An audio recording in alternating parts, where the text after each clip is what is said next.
Good evening. How's everybody doing? It's Wednesday night. It's the best hour in Philly sports entertainment, right? Isn't that what they say? That's what I hear.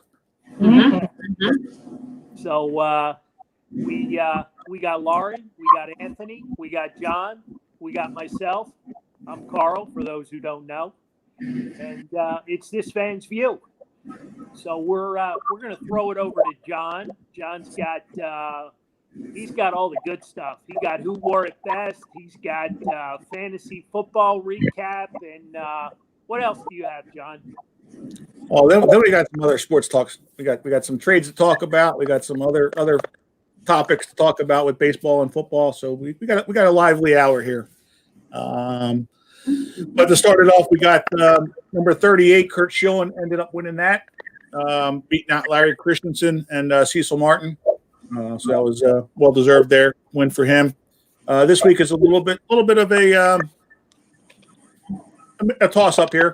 We got Brett Myers for the Phillies, played from 2002 to 2009, part of the 08 World Series champion. Had the big walk against CC Sabathia in the playoffs, leading up right before the grand slam by Shane Victorino. Big at bat during that playoff series.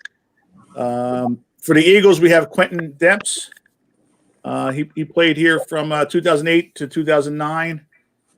Safety out of UTEP. He had 311 tackles, 1.5 sacks, 18 interceptions, and 3 TDs. For the Flyers, we have that Robbie Moore, the goaltender. Played here for 1 year. He's undefeated. He's 3-0. Had a 1.77 ERA or goals against average. Here I'm talking baseball with the ERA. But here to tell you how the world's changed. He was a 5'5" goalie, 160 pounds. You don't see that anymore these days. And what was his name again? Robbie Moore. Okay. I'm guessing that's who you're voting. For the 76ers, maybe the new draft pick's going to be wearing number 39, but the only guy we found was Jeremy Grant. He played 2014 to 2016. He was a member of the under 18 gold medalist for USA in Brazil. For the outsider, we have one Dominik Hasek. The hockey guys came out and supported Dominik Hasek for the outsider this week. The 6-time Vezina Trophy winner, 6-time All-Star, 2-time Stanley Cup champion, part of the 92 NHL All-Rookies team. So those are our picks for this week. So we got so we'll toss it over to you, Carl. Who do you have? What were the choices again? You lost me at Robbie Moore. We got Brett Myers, Quentin Demps, Robbie Moore, Jeremy Grant, and Dominik Hasek.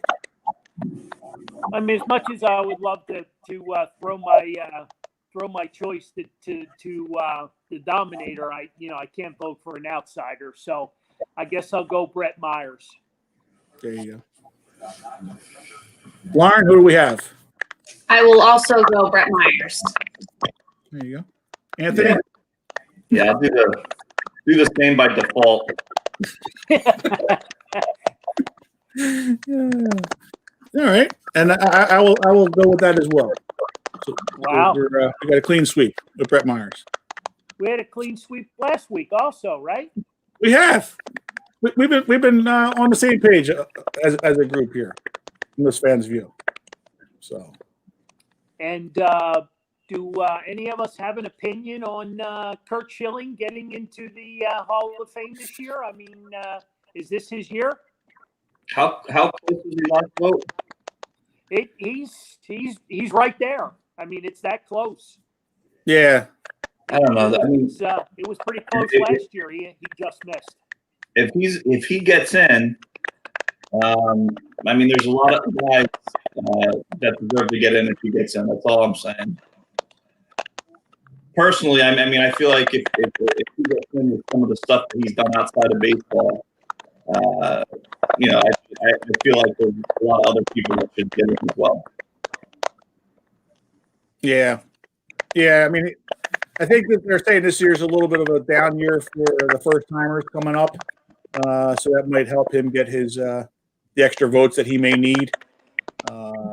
Fortunately or unfortunately, I mean, however you want to look at it. I mean, you know, he was a good pitcher throughout his times, but like Anthony said, his numbers aren't 300 wins like other teams guys had. But he had a great playoff season. You know, that counts for something. A couple World Series champions as well. So, you know. Yeah, Kurt's kind of you know, he's kind of put his foot in his own mouth quite a few times. Well, right. That's what's been holding him back. Yeah, I mean, he just, you know, I don't think he's on Twitter and social media like he used to be. You know, he was going crazy there for a while. Well, maybe someone got to him. It's probably for the best. I mean, if it's hurt, you still have a chance. Let's not ruin it here. Right. Yeah. Exactly. Yeah. I think it's part of the issue there. I mean, he was nice when you meet him at the Philly Stadium for the alumni things. He was always nice. You just got to keep that, you know, some of your stuff to yourself. It's not worth alienating 50% of the people by saying stupid stuff. Right. Oh no, absolutely. Yeah, that's a big part of it. You know, but hopefully this year with the alumni or people coming in this year may help him out that he can get him without a weaker class this year. So hopefully, Well, if he doesn't get it this year, he probably doesn't get in. Let's put it that way. Who else is up, John, for this year? Well, Scott Rowland's probably another guy that's going to benefit a little bit from it. He's been on there. Right, Bobby Abreu. He's probably one of the bigger names. Right. But there's a few Phillies, and then I guess on the veteran side, you know, everybody's pulling for Dick Allen, right? Yeah, this is his year. Trying to get 1-5 in the Baseball Hall of Fame. Yeah, hopefully this is his year. That's for That's for like the senior vote or whatever it's called, the writers. The veterans club. Yeah, I think when we were watching that Dave Parker biography piece over Christmas, I think this time might be the last chance he has as well for that. So there's a lot of guys like that you know could go either way depending on how the people are feeling the day that are voting for him. Yeah, I mean, looking at this list, there's some bigger names on here. It's, you know, the last couple years, Bonds and some of those guys have been getting a little closer. I don't know if we'll ever actually get there, but, you know, every year that passes, I guess, you know, some of those guys get a little bit closer. Right. But I mean, there's some solid names, but there's a lot of guys on here other than like Bonds and Clemens. Some guys that are just good players that probably aren't AJ Burnett types. There's a lot of AJ Burnett types on here that don't really belong in the Hall of Fame, but they were good players. Yeah, I know. That's part of your thing. Like you said, you're opening it up to some weaker names, and you know they all get on the ballot, you know, the first year, and then see what happens if they fall off. But you know, Clemens and Bonds, you know, if they don't get, again, kind of like showing, if they don't make it in this year with a lesser group coming up, they may not make it at all. Well, in my opinion, it's obviously just my opinion, but I do feel like those guys deserve to be in the Hall of Fame, Bonds and Clemens. I feel like in there without an asterisk when they're in there, it's the dad or mom or whoever takes some, duty to explain if they ask questions about it. But those guys with the baseball ability do deserve to be in there no matter how much they like them or don't. Without an asterisk, but people will know who they are and people will know what happens. But for what they did, they told the guys that would have been in there with or without that. And I don't know. I think they'll probably end up missing out, to be honest with you. I don't think they'll get the amount of votes they need. Right. Yeah. Yeah, it's definitely tough, and then you have another guy, Robinson Cano right now, who's playing still right now. He's kicked out for next year with tested positive again. So, well, and I forgot that he had tested positive before. Right. And, how old is he? He's got to be in his upper 30s. I think he's probably closer to 36, 37 in that. Let's say he's 37 years old. I mean, you might have a couple years left, you might not. So to take a whole year and you can't play because you did something stupid. Right. Well, yeah, but this is the second time, so you get a year. I mean, you're an idiot. Like, what are you doing? Right. I mean, you lost half a season. I think it was the last time you missed 80 games or whatever it was. So, He's 38. And some of according to Mike. some of these guys, you could, if it happens one time, you could say, I took this on accident. I thought it was a supplement, whatever. After the second time, no one really believes you anymore. Right. So that's important because he's a good player. Right. Oh no, of course. Yeah. How about the $24 million? Does that factor in anywhere? Well, we were talking about that today in the office. I don't know how that works. So obviously they don't have to pay him. But I don't know the rules enough to know. So the Mets get that back, but because do they have to invest that into someone else? They can't just keep the $24 million. How does that work? I don't understand where that money goes. Yeah, that's a good question. I didn't get.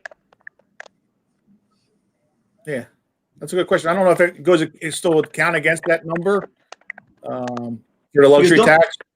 Don't they have to say, what their salary can be for the year? And if they reported X amount already, do they have to spend on another player or do they allow to keep it? I don't know how that works. I'm not sure. Yeah, I mean, kind of like Odubel. I mean, the Phillies had him on the records last year, and he was, not suspended, not playing or whatever. So, Yeah, but they still. I think it may still account for their salary cap number, which hurts. Yeah. Or not the salary cap, but the luxury tax number. So, yeah, not a good thing. Crazy. Yep. Crazy.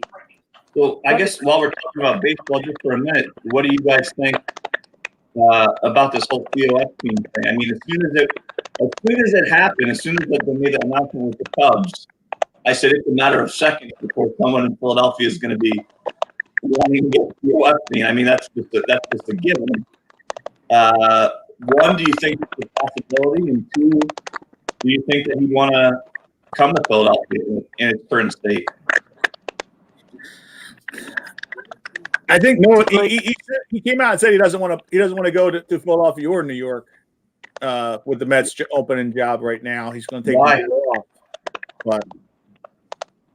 But does John Middleton go out there and give him open up his checkbook and spend stupid money to make him come here and do it? I think it's going to be a little harder to get him here because we don't have as much talent to make him look like a genius is straight away, quick. It might take a little longer. So. Yeah, and I mean, though, it's not going to be something people are going to have to understand if he does come aboard. The current situation of the Phillies minor league system is not, not the greatest. So it's going to take a little bit. I'm sure. Who knows what's going on with Real Muto, but if you could sign Theo Epstein, people at least feel a little bit better like they did when Joe Girardi came aboard, but they also have to understand that it's not something that because he comes aboard, things are going to be fixed for next year. It's still a very, very, very difficult job. I mean, he's been proven to do it, but yeah, to get a guy like that to get off the MLB Network broadcast or whatever you're going to have to pay serious money. Right. So what do you think, Carl? You think he comes? I do not. Right. No. I lost. Am I there? I hear you. We hear you, but we don't see you. Yeah, I'm having a whole lot of difficulties with sound. I'm going to check off for a second and then jump back on. All right. Okay. Sounds good. Good. Yeah, I think the farm system part's going to hold things up for him. Well, John, do you think there's a chance that he might actually come aboard, or what do you think? Yeah, like I said, I don't think he would come aboard right now, and I think there's going to be other jobs that are out there that are going to be more viable and more attractive to him. We have a pretty good team on the current roster. That was competitive. We needed a bullpen adjustment here or there. We could be okay, but if we're not going to be spending the money, how much is that going to, Right. help him? Because he's not going to want to come here and have like a 5-year rebuild system and kind of make him look not as good as he has been with his resume. Right. So yeah, I think it's going to make it. I guess what do you think the Phillies? What do you think the Phillies are going to do? Because I mean, with McPhail, he's sort of like a lame duck, Right. And not many players are going to want to come for. It's like when there's a new coach in college. You sign on with one coach, and here's a new coach, and you don't know how that guy feels about you. So if you're a player, it's very hard for me in my mind to see why someone would want to currently come to Philadelphia today, other than money or something like that. Right. You don't have proper leadership as of today. Right. Yeah, and that's part of the problem, like we were saying, for the past couple of weeks, that it's kind of like doing things ass backwards by, hiring Girardi last year, and this year now Clintack's getting released, and then next year McPhail's going to be released, and all these guys, you're hiring everybody else's boss, and Right. you got to kind of make it work, and it's not always the easiest of things to do, doing it that way. And plus, Girardi's got a 3-year contract, I believe it was, or maybe a 4th-year option, and Yep. so you screw around with 2 of those years. Is he going to even want to be here himself? And then, that's a problem there. And then you got, the new guys got to be able to work with them and stuff. So, yeah, it's not always the greatest of things doing it backwards like that. So, Am I back? you're good. Yes, you are. I'm guessing they wouldn't even had to have worried about that if the Phillies had done much better this year. Matt Clintack probably wouldn't have stepped down and be having this conversation if the Phillies had actually done what we had hoped they would have done this year. So Right. Yeah. in the process backwards, but I don't think that was intentional. I think the team doesn't perform, and so somebody has to take the fall for that. Oh no, I understand that, but like I said, it was just a whole. When you were getting rid of Capra last, like you had the opportunity last year to, possibly make the whole clean sweep like the Flyers did, and Right. just clean sweep everybody and start over. But they gave, and so that's why they didn't want to look bad last year getting rid of them. And McPhail, he only had 2 years left, and it's kind of like, let's just hold off, cross our fingers, and hope things are going to work out. It'll just be a tough off season if you don't have, like I said, you have someone there making those moves right now, but some of those bigger, you might get some bullpen help, you might get some pitchers here or there, but I don't know that you're going to necessarily generate the interest in some of the guys that you might want this off season. Just Right. Because, next year you have no idea who that's going to be, and certainly, give props to the Marlins for hiring Kim Ang. She's been doing that 30 years plus. She finally got a chance. Right. The Phillies are. I hope they looked at her. They're a little bit more conservative than some teams. They work a little bit slower. But that's great for the Marlins, and finally giving her a chance. Most people have said she's probably overqualified for the job at this point. She's worked in every possible position there is. So I don't know. Maybe the Phillies start thinking outside the box with some of that stuff and see where it is. But yeah, it might be a tough offseason without someone actually making decisions for them. Right. Yeah.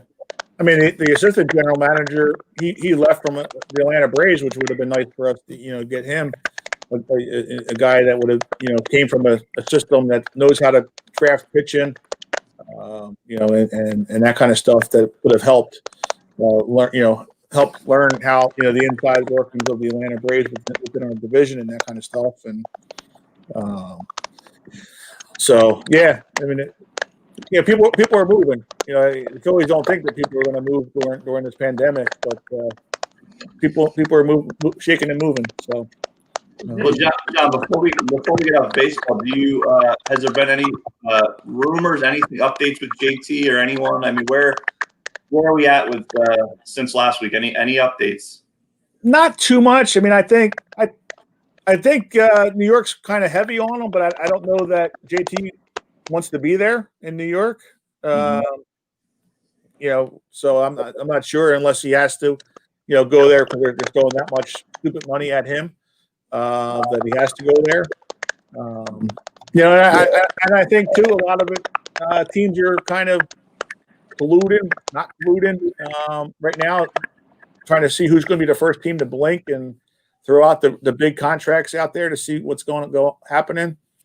I think some of the bigger names might be like we got Harper, last minute in March, getting them type of thing happening right now because with the pandemic stuff right now going on, who knows what's going to happen for next year.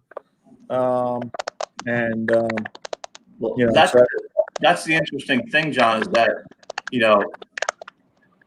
because of the year we just had, a lot of teams might not be interested in spending as much as they would have. So, right. Yes, sure, every team's interested in JT, but who knows what team wants to spend what? I mean, the other rumor that I'm hearing is that Major League Baseball is not very thrilled and the owners are not very thrilled with the amount of money that they made this year. So obviously they made the television money for 50 games. But it wasn't nearly as much as they had really wanted to at the end. So they are dead set in their minds wanting fans to be in the stadium next year. Right. However, it's going to be a difficult situation if it's April per se, and New York and California say you can't have more than 120 people gather, but Texas and Georgia or whatever other states say you can have full capacity. I mean, that's not a fair thing. So I think what they're trying to do right now is figure out how they can have stadiums full or semi-full people, not 2,000 people, 30,000 people. Right. Because if not, I don't know how keen they are going to want to lose as much money as they lost this year. Long story short, the television revenue, from what I hear, is not enough money for them to want to do this. So they have to figure out a way to do it right, unless, who knows what'll happen. Right. Oh no, absolutely. I mean, you might see it like JT have a one year contract. Yeah, I mean, I'm sure he's not going to like that, but it's going to put more free agents into the pool the following year. But some of these big names might have to do a 1 year deal, to get guys here, just signed up and have a job for next year. And so yeah, I mean, there's a lot of things that can happen. So hopefully, maybe he's still here, for next year. But like you said. Can we discuss the Atlanta Braves and Drew Smiley for $11 million? Yeah. How about that? Yeah. I didn't even have a win last year. $11 million. Are you kidding me? Yeah. Well, he was $8 million cheaper than Cole Hamels, though. Who didn't even pitch for him this year. So. My gosh, that's crazy. Yeah. But at least you were taking just a random shot with Hamels that he had a little bit left in the tank. Right. I mean, has Drew Smiley ever had anything in the tank? Yeah, I mean, he has his moments. You know, he pitched okay here, half decently. I mean, nothing. Maybe he wasn't. You know, I'm not saying he was, lights out or anything, but he was a fourth or fifth starter here when he pitched. And where did he go? He went to San Francisco last year, right? Yes. So I mean, he pitched okay, I think, out there. But like you said, he didn't have any wins. But I saw that. I just shook my head. It's also Right. going to be interesting next year for a lot of things in general, like, to get into some of these venues, Ticketmaster mentioned yesterday that, at least in their initial thoughts, that if you're going to go into one of their venues, which is obviously a lot of arenas, stuff like that, that you're going to have to show them a COVID negative test within the last 3 days, which I don't know how they're going to pull that off. I mean, that seems like a big undertaking for the ticket taker to figure out. And Brian Brown said a little while ago, the Reading Royals today, just announced that their season is fully canceled, postponed. They had waited up until see what happens after January, but they think from January through May, the chances of you being able to get 7,000, 8,000, 9,000 people together for a game is unrealistic. So they had to cancel half their last season, and now they have another full season that's going to be canceled. So it's still an unknown with a lot of that stuff. How the NBA wants to theoretically have people inside, sort of like how football teams have a portion of the fans there, but I just don't know that the inside sports are going to be able to do that anytime soon. Yeah. I mean, the NCAA is already talking now for the NCAA March Madness. They're going to have it in the bubble down in Indianapolis in the Colts. That's the only way that you're going to be able to pull things off. We've seen it with basketball. We've seen it with hockey. It could probably work for the basketball tournament and stuff. The problem with baseball and the problem with a lot of those other sports is they still make money on the attendance, even though we know they make that television. It's not as much as they hope. So without these fans, I don't know what's gonna happen. I mean, it's going to be very interesting in the next couple months to see how it shakes out. Yeah, that's true. That's for sure. Gonna be crazy. I mean, we're in the middle of the football season, and things have been relatively quiet lately, but football's trying to get their season in, and they're talking about a Super Bowl, and everything's going to be normal per se. Right.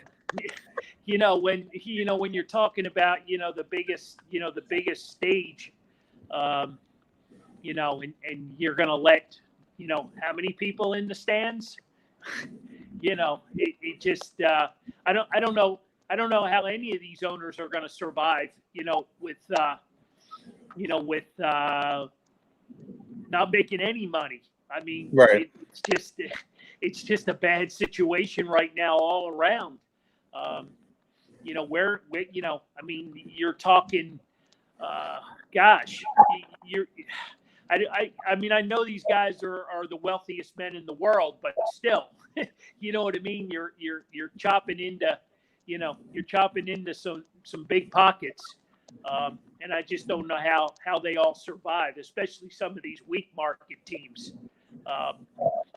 Where do you go? I mean, is there going to be a bailout? You know what I mean? Is the government going to bail out these sports teams? Yeah. You don't know. I don't know. I don't think so. I mean, right now, not much is going to get done politically over for the next couple months. But once things change over, I also don't know if that's of business. I don't know what's going to happen. Even though they do have a lot of money, it's millions and millions and millions of dollars at every single game by not having people there buying concessions and all that stuff. So I don't know what's going to happen. It's a little bit scary going forward, but like us, for example, we're for the Reading Field. I mean, we're just planning on having the full amount of fans there, and if we're told we can't, then we'll figure it out at that point. But it's hard to live in a world where you have 400 different situations, you'll go crazy. You just got to prepare the best that you can do and hope that things get better. But yeah, until we get to a point where you can get like a vaccine or something where, people feel better, it's going to get a little bit worse for like a couple months before it gets better. Right. Yeah, because I think the NFL is going to like a lockdown. Like they got to all like be super high levels of concerns right now, starting Sunday. So yeah, I mean it's one of those things. You have to be careful. I mean, when is the NBA season supposed to start theoretically, or the hockey season? December 22nd for NBA. Yeah. Okay. Yeah. Right before Christmas. Hockey hasn't announced. They're still playing with possibly doing hub, the hub cities again, and they really haven't. I know what they want to do, but in the grand scheme of things, I don't know what what they have planned. So is basketball's plan as of today have they said anything about fans? I mean, December's coming up very quickly, and I don't see how they could have fans. Yeah, the way they were talking originally, this was back when they first shut down, that they weren't even thinking they were going to have fans this year at all. There was the way they were talking, a good majority of it anyway. That there was a possibility back then we were talking about that. I guess they foreseen what was going to happen, and with them starting in December and like you said, March or April maybe, that's 3/4 of their season probably, if not more, type of thing, and then maybe you get some people back for playoffs, Right. But well, it makes things interesting to as far as the other like baseball, for example, like spring training, they're going to have probably spend it down in different ways where you have because right now I think the limit is 85 or 100 people is all you're allowed to have in a setting like that right now. So if they send down the spring training at the beginning, the Phillies, who they think is going to be on the team, and then right after that you send the Iron Pigs, that would mean players like the Reading Phils and any lower level would go after that. So in those situations, maybe the Phillies are starting on time and maybe the Iron Pigs are starting almost on time, but we might be not starting till May or something because of what's going on. You can't have everyone there at once. If they're concerned about the players' amount being there, that really stinks for the fan who wants to go and enjoy spring training. That doesn't look like that's going to happen right now. No one's really made any announcements as far as I know. I can't see that happening. So it's just until we get something figured out here, the whole thing is just a mess. And no one really knows what to do at this point. right. I feel like we've had the same thing since March. Yeah, I feel like we've learned nothing since March. Like, you figure out the pub cities work.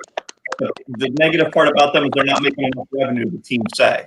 Right. So baseball, like I said, is adamant that they want to have fans there. Well, it's really not your say, baseball. It's people dying or virus that tells you. So I don't know what happened. I just don't think if the situation happened like it happened this year, I don't think they would go forward with the same baseball plan. I don't think it was as lucrative as they wanted it to be. Well, was it as lucrative for the NBA and the NHL? I don't know. I mean, I wouldn't imagine. Because people were watching before the pandemic. Yeah, but they It all, didn't help. yeah, but they all get TV. They all get TV money. Right, but the more people that watch, the more money they make. So if more people are watching the NBA and the NHL, which is the direction that sports is trending, especially in the NBA, those owners haven't complained about lack of revenue. But the baseball owners are complaining that the sport was already dying before COVID hit. Well, baseball, obviously, as we all know, has the biggest problems. I mean, it's the sport that's growing the least. It's the sport that's taking teams away from different areas of the country. Baseball's got a lot of issues right now, and I hope that changes. But no, I can see, and I could also, just from being involved, I could see all the other leagues figuring out and baseball not figuring it out. Just from knowing how baseball is right now, it's an absolute mess, for lack of a better word, right at this moment. Yeah, I mean, hopefully, basketball's kind of figured out with the bubble. They already have it all set up for them. Same with hockey, having their bubble a little bit. Maybe that might help those sports, financially a little bit as far as not having to get that all set up again like they did this year. The logistics of it, everything kind of stuff is already figured out. Like you said, and then it's just a matter of baseball and football being able to. I mean, theirs is harder because you can't have you have so many games playing at the same time, especially in football. Everything's played Sundays basically, or a game here on Thursday. Maybe you have to spread it out more during the week's games, but I don't know how you can make that schedule work. But Right. yeah, it's one of those things you're gonna have to see. So, but Why don't we turn it over to fantasy football and talk? Let's talk some analytics. Let's talk some numbers. What you got for us, John? well, we had another good week. We had 42 more players playing this week, which is good. We seem to be getting everybody coming back. I think they're liking that competitiveness of the individual scores to keep those scores coming every week.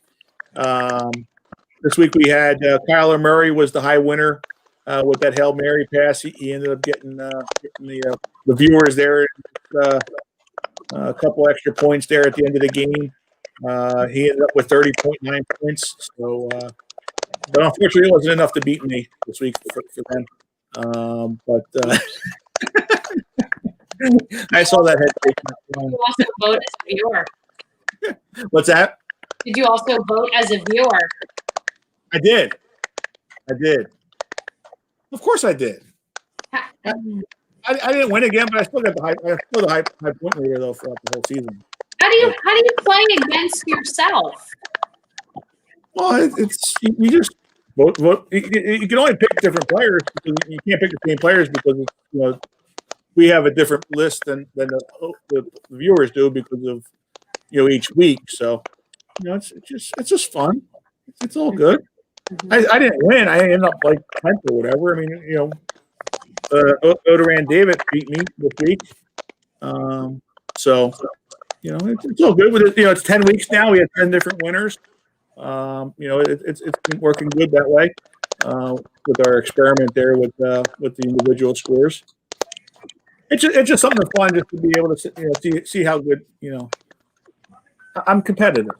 So this way you can throw your hat into the viewers one and see if you can do any good. I guess I'm doing okay. But no, it was a low week this week. Scoring was down a lot in the season. This was probably the lowest scores of the week of the year for both sides. I ended up scoring 175.42 against the viewers 136.9, which brings our record as the host versus the viewers to 5-5. Thanks to Lauren and Anthony's big high score there, we have the edge with points. So we even though we're tied, we're still in the lead because we have more points as of right now. So yeah, it's been going well. We got 19 players picked Kyler Murray this week. So it's we have those guys in the raffle for the winnings of the who we got this week? William Thomas photo. So we got William Thomas photo, autograph photo that was donated by Carl's Cards. And then this week we're going to have Mark McMillan, Mighty Mouse's 8x10 donated for the winners for week 11. We even have a couple of family battles going. Chris Short, they're from North Carolina. Chris Short and Landon Doherty, their uncle and nephew, they're battling against each other every week. So it's been fun. They've been getting me in the middle of it, trying to see who's winning each week. So that's been fun. The uncle's got the lead right at the moment. So, although Landon did win this week, I believe. but his uncle's beating him overall. Are they out-of-state Eagle fans, or are they true Carolina fans? No, they are. Well, Chris is a Pittsburgh Steelers fan, actually. Okay. And I believe Landon, is a Carolina fan. He's a Christian McCaffrey fan. Yeah, it's we get far-reaching with this game. So All right. it's fun. So All right. So we ready to give a prize away? we are. I'll get the randomizer here going. So we got. Well, while I'm talking, you could talk some other stuff. This is your week this week, and I got to generate this 10 times. That's going to be a little bit. Well, I don't do the trash talking that you do, but it's been a lot of fun, and we've had a lot of fun with it, and we just it's something to throw out there. It's free, it doesn't cost anything, and the more people we have up against John, because John's very competitive. John likes to win, he doesn't like to lose. So Not at all. no. So we have a little internal battle going on, and it's all been good. But so we've kind of incorporated this into our Wednesday night show where we used to do it on Tuesday afternoons, but with me being not being available 100% every Tuesday, we've kind of incorporated this into our Wednesday night show. So that excuse me, that's why we've been doing it for a few weeks now, and we'll continue to do it this way because it seems to work, and everybody seems to listen in and want to know if they won the prize or not. So are you ready there, Big John? I am. Actually, we were just talking about him. Landon Doherty, he's the winner this week, number 7. How about that? How about that? So subliminally, he ended up getting himself the win this week. So he beat his uncle, and he's the winner of the prize this week. So how about that? Yep, I believe he's a high school kid. So he ended up coming in second overall this week. He just missed out on the votes there. He went with his heart and picked Christian McCaffrey, and Christian McCaffrey ended up not playing at the end of the game. So he got hurt. Is he questionable for this week? He is. They say he may play, he may not. So Time? It's a game time decision. So he's going to be a tough one. This week's going to be tough. Especially for you because. The Eagles defense, we need them to step up this week for you because a couple of guys there could double up on you and make it a doubly hard loss for you this week.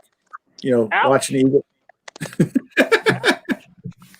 Well, not so much a loss, but what I'm saying as far as watching the Eagles game and having to watch Nick Chubb and Kareem Hunt maybe possibly running up the score, and that would hurt. But all right. But our Eagles defense is going to step up. Don't stop them. They're going to show why they're the highest paid defensive line in football this year. After getting embarrassed last week. They always they did, didn't they? They I did. feel like they always take the Giants very too lightly all the time. Yes.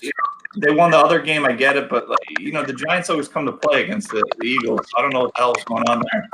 Right, and I mean the Giants actually gave us the first game because if Evan Engram made that one catch, they ran the clock out, and we wouldn't have won that game either. So, I don't know.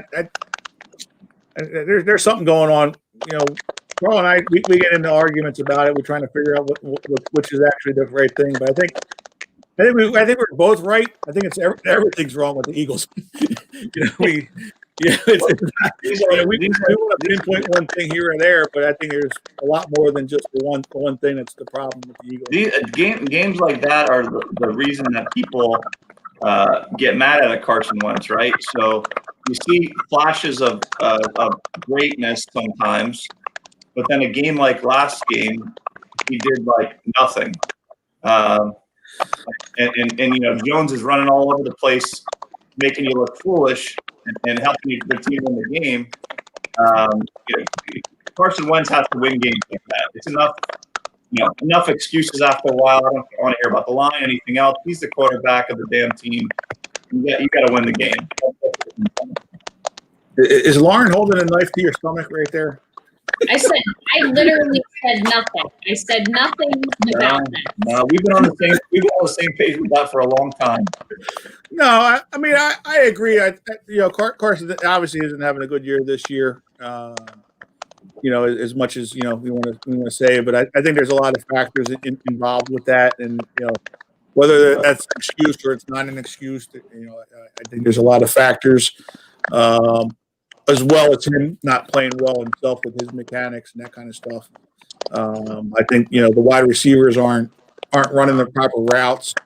If you listen to Doug Peterson today talking about it, Reagor didn't on that one play on third down with a pick play, and Reagor didn't run the right route, and he went too deep, and I think it was maybe Fulgham didn't run the proper pick. So those are what throws things off, and there's a lot of things going in. He throws some high passes. He's getting the balls tipped down at the line as well, and there's a whole slew of things. Too many drop passes by everybody, whether they're catchable passes or not. There's still drops, too many drops. Miles Sanders had a couple of drops here last week. And it just keeps snowballing. With different things, and between having some bad passes and that kind of stuff, and then you put all those other little things in there. It's just the way it is. I mean, look at Russell Wilson right now. He's had a couple bad games in a row, throwing interceptions, and he's an MVP that everybody's talking about. Well, that's any given Sunday, right? Right. That's football. Right. The Steelers are having a great year. There's a couple other teams, but you look at some of these teams, and it's just not happening. They looked at the Cleveland Browns, who are playing the Eagles this week, and they figured with all that firepower, they were never going to lose a football game. Right. They had so many weapons, and they're 6-3, and they're playing decent. Baker Mayfield's not on fire by no means. No. But the thing that just gripes me to no end is the money that we've spent on the defensive side of the ball, and it's just not there. Like Anthony said, how do the Giants come out and put up 27 points against this defense and let Daniel Jones run all over the field? It just doesn't make any sense. Yeah, especially when you just played them 3 weeks ago. You knew how they were going to try to attack you. And he did the same thing in that game. If the turf didn't tackle him, you know what I mean? He would have scored on that play. Right. The Eagles and Penn State don't look that different right now. They're both very hard to watch, and there's not much positive you can get from it. No, that's for sure. And if you're an Eagles / Penn State fan, you're having some pretty miserable weeks. Yeah. But we got to all stay positive. That's why it's gotten What's that? That's why it's gotten a lot grayer, and it's not me trying to do the line. Hey, speaking about keeping things positive, let's turn it over to Lauren so we can get we need to hear a good positive report from the event this past weekend. I know you got some numbers to throw at the people, so let's hear all about it. Thank you. Thank you to everybody that bid on items, participated, watched, donated, whatever you might have done, shared it. I really appreciate it. The support has been incredible for this event. Yes, we are closing in right around $65,000 raised through this event right now, which, to put it into comparison, last year we had it in person, grossed about 79,000. So the fact that this year's virtual event is closing in on that, I don't think it's to get quite that high. But to finish right around 65,000 is actually pretty incredible for something like that.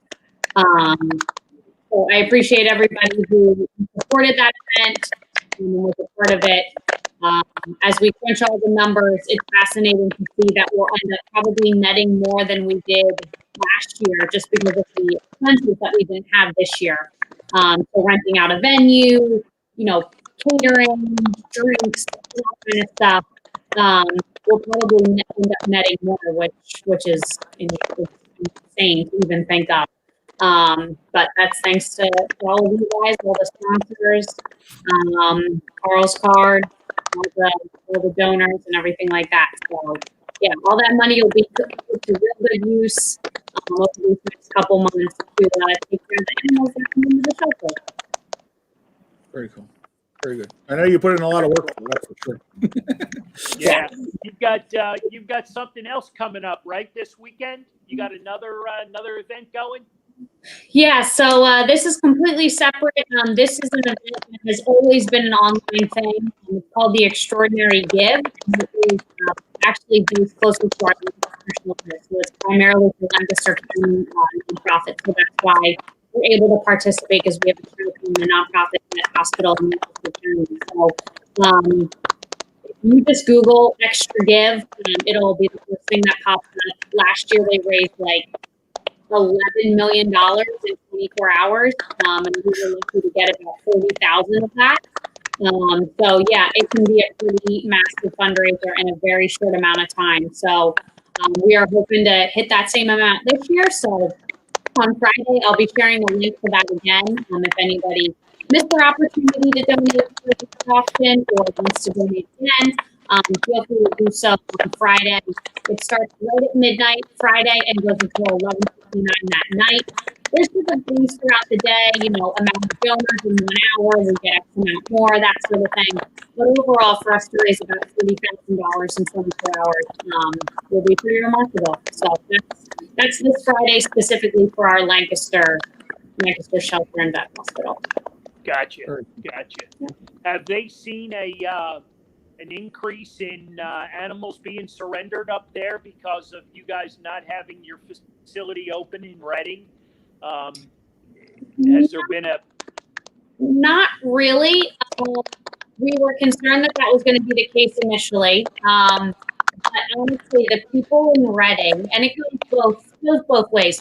The people in Reading think that Lancaster is like on the other side of the moon. It might as well be in Australia.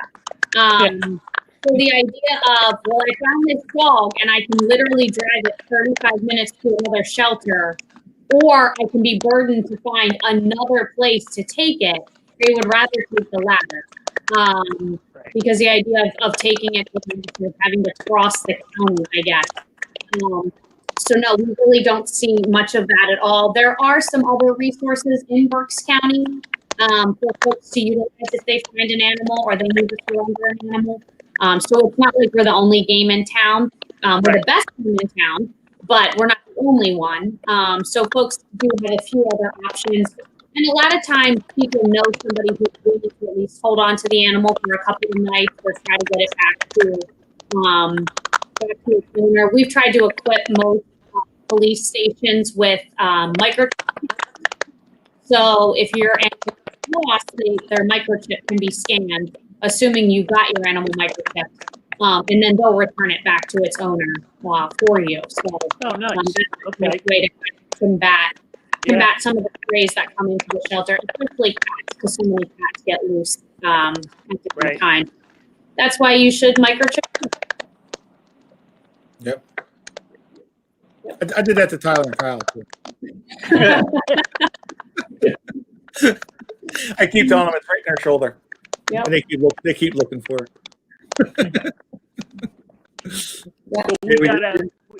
we got a few extra minutes. Anthony, any update on baseball in Reading? Anything that you can share with us? Yeah, I mean, there has been a rumor that on Baseball America or Ballpark Digest, one of them had a rumor that this past Friday, the 13th, would have been the day that they announced all the teams, which would have been fitting. But we're still waiting for that announcement because what I think people don't understand is once one team takes over, there's supposed to be 120 teams on this list.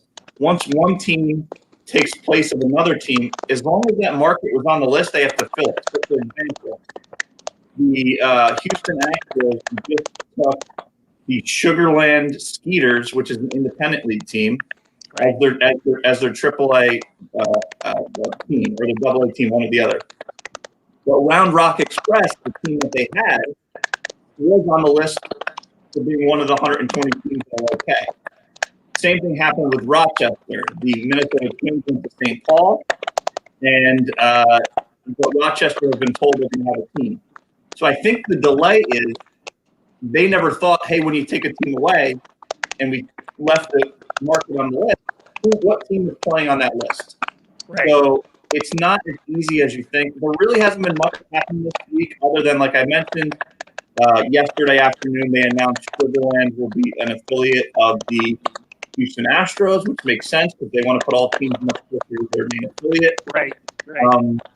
But Round Rock still doesn't have a team at this point, and we don't have an idea.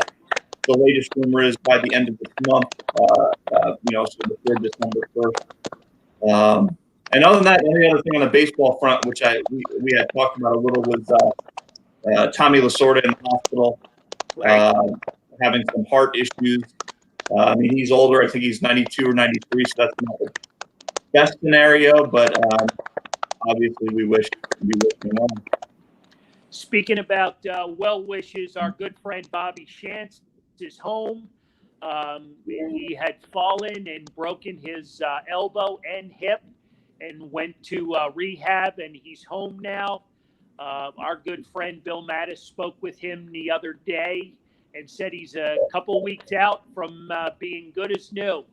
So he wanted to share that with all of his loyal fans that keep him plenty busy, with fan mail and such. Bobby's, you talk about a guy that's 95 years young, and man, I hope I can get there and be as spry as he is. He'll be ready to go golfing again. Yeah, for sure. He's a tough cookie. That's great. Yeah, that's great news, though. Congrats to him and the people who put him back together, for sure. He's just such a great guy, and get well, Tommy Lasorda. He's been battling some dementia there for a while now, and last on the list is our Sixers. It's draft night. The Sixers got rid of the Al Horford contract. I don't know how the new guy, how he was able to do that, but he got a taker, and he's off to, I guess, the Thunder for Danny Green and another shooter, from what I understand. Ferguson, I think, is his name. So it looks like the Sixers are going to be wheeling and dealing tonight on draft night. So, good for them, and hopefully, get that team back in the playoffs next year. Is there any before we end everything? Is there any thought? Has anyone on the radio stations anywhere who they think the Sixers might get with their spot? Nah, 21. It's a little hard. Yeah. 21.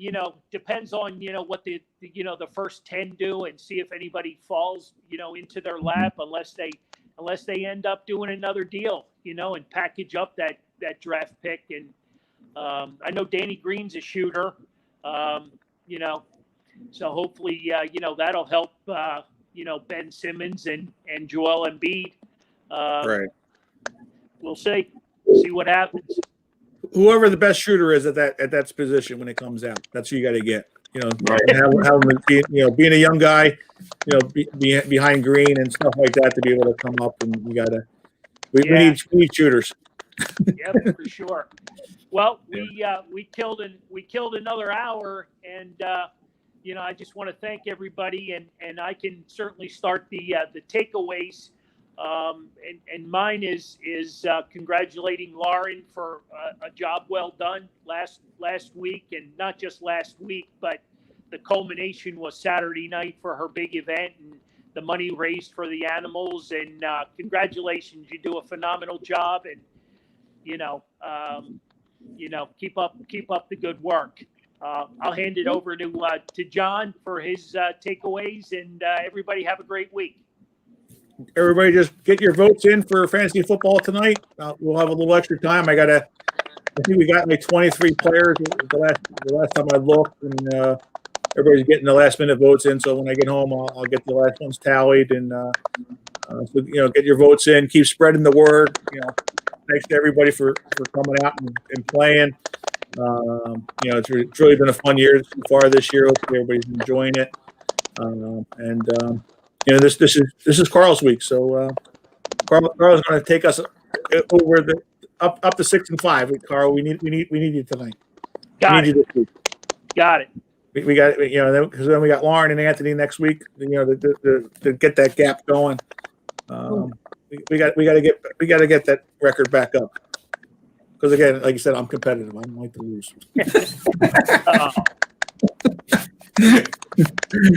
So there you go, Lauren. Was that to me or Anthony? Throw it over to Anthony, then he'll hand it off to you, and you can send us home for the night. I don't have too much. I mean, it was the helping out with the event on Saturday was a lot of fun. Doing the behind the scenes stuff that was neat. To see it all come together, all the donations and everything. It was fun. I've never done anything like that under those types of circumstances, so it was pretty fun. Other than that, not too much. Just hoping that sometime in the next week or two, which teams are around in minor league baseball, and then from there we can actually get a schedule and figure out what teams we're playing, what league we exist in, who's in charge of that, and get back to the stuff we like to do, like make promotional schedules and all that fun stuff. So hopefully we have that figured out in the next week or two. Getting back to the things that we like to do, just friendly reminder, everyone, let's just get through these next couple months. A vaccine is coming, so wear your mask, do what you got to do. Let's just get through these next couple months. However far that takes us in the next year. Right before this show, Anthony and I were on a call with the photographer for our wedding, and fingers crossed that can happen next October. But I think a lot of that's dependent on us. So everybody, just do what you got to do. Wear your mask. The vaccine is coming. We will get through this, but we have to do it together. You wear it properly. It goes over your mouth and your nose. Both nose and mouth. Both are important. All right, everyone. Have a great night. Have a great night. Thanks. See you next week. Thank you.